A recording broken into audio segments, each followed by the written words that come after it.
बड़ी सुंदर भोजपुरी गीत बा मास्टर।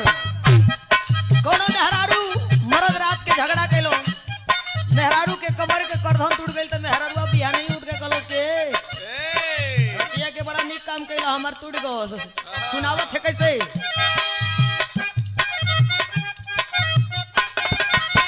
कि सैया टूट गइल कमर कर आधनिया नाच सैया टूट गइल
लेकिन जब ले फुअर पातर होत नहीं खे बात समाज के मजो ना भेटा था।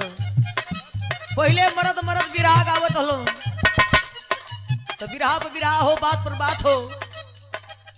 अब जब ले मेहरारू एक लंग ना खड़ा होते ये जनता थोड़ा सा देखते चल जाते। कैसे भैया मास्टर